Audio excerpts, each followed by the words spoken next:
Olá, meus amigos, bem-vindo a mais um episódio do nosso Intríade nesta quarta-feira, hoje dia 6 de março, e você sabe que a primeira quarta-feira de cada mês é o episódio especial onde a gente trabalha com os encontros com Jesus. É um quadro especial do nosso Intríade, onde a gente vai falar sobre aquelas histórias maravilhosas que a Bíblia narra de pessoas que tiveram um encontro com Jesus e ali na vida delas foi operado um milagre ou uma lição foi dada a essas pessoas. E lembrando que o mês de março também é um mês especial, viu, Nicolai? É mês do meu aniversário. A gente estava querendo saber, o mês de março, que cor é, né? Aí o pessoal está falando aí que o mês de março é o mês do azul escuro, né? Que é de prevenção ao câncer no colo do reto, enfim. Mas a gente vai falar do meu aniversário, né? Então, mês de março é o mês do meu aniversário. E todo mundo que faz aniversário no mês de março já recebe aqui os meus parabéns. Mas vamos falando sério, né?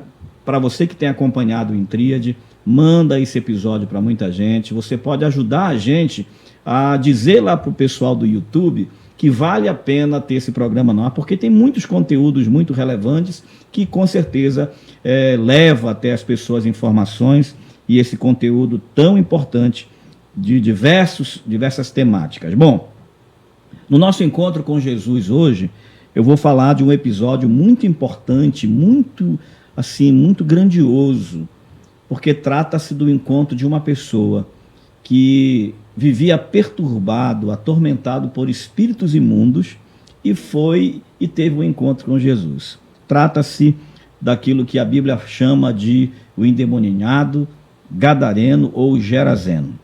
Aqui em Marcos, no capítulo 5, diz assim: entremente chegaram a outra margem do mar, a terra dos Gerazenos, ou dos Gadarenos. Ao desembarcar, logo veio dos sepulcros ao seu encontro um homem possesso de espírito imundo, o qual vivia nos sepulcros, e nem mesmo com cadeias alguém podia prendê-lo. Porque, tendo sido muitas vezes preso com grilhões e cadeias, as cadeias foram quebradas por ele e os grilhões despedaçados, e ninguém podia subjugá-lo. Andava sempre, de noite e de dia, clamando por entre os sepulcros e pelos montes, ferindo-se com pedras.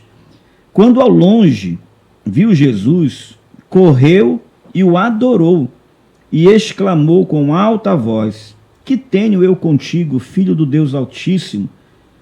Conjuro-te por Deus que não me atormente. Porque Jesus lhe dissera: espírito imundo, sai desse homem. E perguntou-lhe: qual é o teu nome? Respondeu ele: Legião é o meu nome, porque somos muitos. E rogou-lhe encarecidamente que não mandasse para fora do país.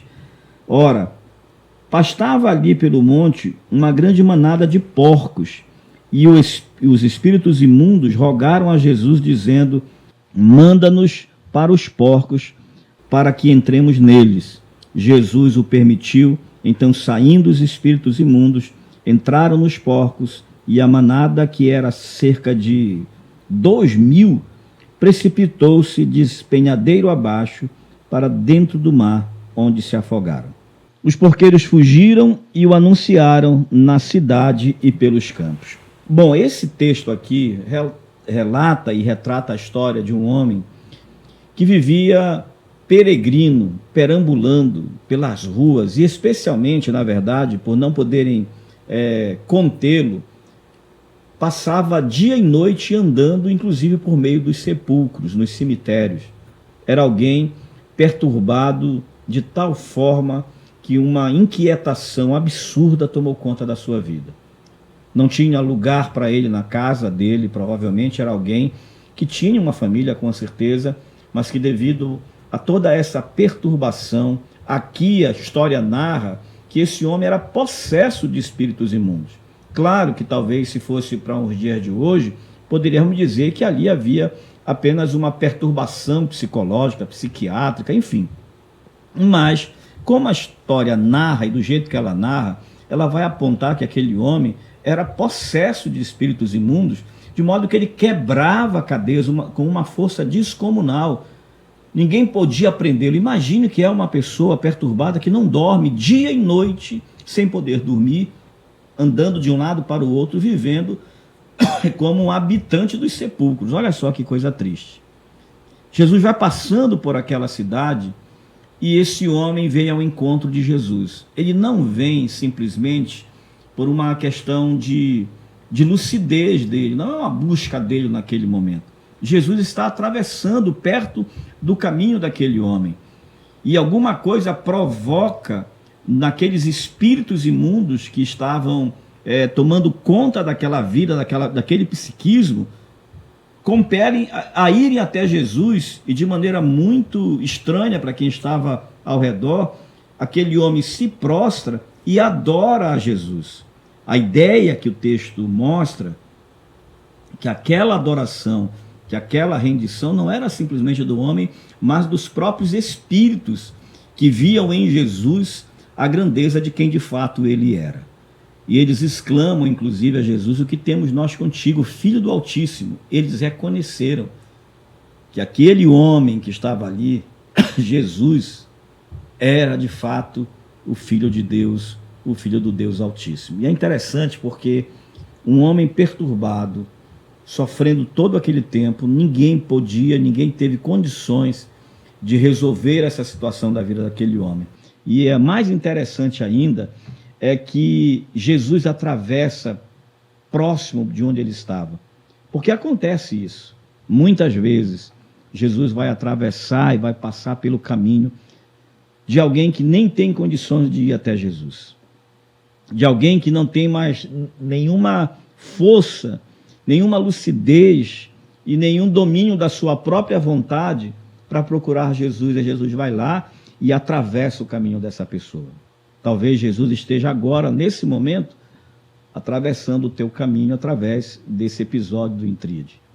Talvez você esteja numa situação de tamanho desespero, de tamanha desesperança, de tamanha desistência da vida, que você já não sabe mais e já não encontra mais nenhuma força que lhe garanta ir buscar ajuda, porque a sua fé está diminuta, a sua esperança foi jogada no ralo e você está sem condições de acreditar que alguma coisa ainda possa acontecer. Mas Jesus passou pelo caminho daquele homem, um homem em sofrimento, conhecido por todos talvez como o louco da cidade, conhecido talvez por muitos como um homem perigoso, por conta de todas as manifestações tão terríveis que eram comuns na vida daquele homem. Mas quando aquele homem se encontra com Jesus, e aqueles demônios, ao falarem através deles, reconhecendo a grandeza de Jesus, e eles ainda fazem uma súplica a Jesus, diz: não nos manda embora. O certo é que aquele lugar, que era a alma, a mente, a psique daquele homem, não pertencia àqueles demônios. E eles sabiam disso. E eles pedem para Jesus que não os mande para fora do país. Olha só. Eles sabiam que aquele lugar, ou seja, aquela criatura, aquele ser humano, não era lugar para eles, e que Jesus ia libertar aquele homem. Mas eles suplicam uma espécie de condescendência de Cristo. E Jesus disse: o que é que vocês querem? Nos mande pelo menos ali para aquela manada de porcos. E é para lá que Jesus manda eles irem, e os porcos, inclusive, eles se lançam de espinhadeiro abaixo. É claro que é uma história bem difícil de a gente elaborar neste século, no século da ciência, do ceticismo, né? Elaborar essa história, compreender essa história, mas para a gente não entrar em pormenores e nem tentar aqui trazer qualquer tipo de hermenêutica mais aprofundada, teologicamente mais bem construída, o mais importante é o fato de que aquele encontro promoveu para aquele homem a libertação do seu psiquismo, da perturbação da sua alma, daquela tempestade. E é interessante, né, porque essa tempestade que havia na alma desse homem, se você for observar, quando Jesus acalma essa tempestade da alma daquele homem, é muito parecido com o que ele havia feito e faria mais à frente, ao atravessar, por exemplo, o Mar da Galileia, onde o mar se levanta e ele acalma aquela tempestade. Parece-me que existe uma certa semelhança entre as tempestades que estavam ali em evidência na alma, na mente, na psique daquele homem e a tempestade real lá do Mar da Galileia. Significa dizer que o nosso Cristo tem autoridade para acalmar as tempestades reais da vida e aquelas tempestades existenciais, aquelas tempestades que acometem a alma da gente, nos trazendo ansiedade, inquietação, desesperança e muitas vezes desespero. Na verdade, não sabemos e eu não posso prever, de forma alguma, qual é a tempestade, que tipo de perturbação tua alma vem sofrendo e você vem sendo acometido. O certo é que assim como aquele homem que já estava perdendo o seu senso de humanidade, que diante do olhar e da vista das outras pessoas já não era provavelmente considerado um ser humano, mas era visto como um animal raivoso, incabrestável e que perambulava pelos cemitérios na cidade dos mortos. Quem sabe você é alguém, não que esteja vivendo exatamente aquilo que aquele homem estava vivendo, mas levando em consideração e fazendo uma suspensão aí de qualquer tipo de senso de valor ou de juízo de valores, você também esteja sofrendo algum tipo de vendaval na sua alma, na sua casa, na sua família, na sua empresa, enfim, na sua vida. Existe uma solução. E não é uma solução que a gente vem aqui como um pregador de facilitações da vida, mas sim alguém que prega o Evangelho e acredita que o poder do Evangelho é de transformação. Não é de transformar a sua vida de alguém pobre em alguém rico, como a teologia da prosperidade prega. Não é isso, não é sobre isso. É sobre a paz que pode ser gerada na tua alma, no teu coração, mesmo em meio à pior ou a mais grave de todas as tempestades que você esteja enfrentando. Se o seu caso é o caso de alguém que está vendo se escoar pelas suas mãos o domínio, o controle da sua vida, e você está entrando em estado de desespero, e a tua mente está em estado de perturbação a tal ponto que você já não sabe mais o que fazer, e você inclusive perdeu a esperança e o controle da vida, de modo que você nem consegue mais buscar ajuda. Sabe aquele estado de prostração?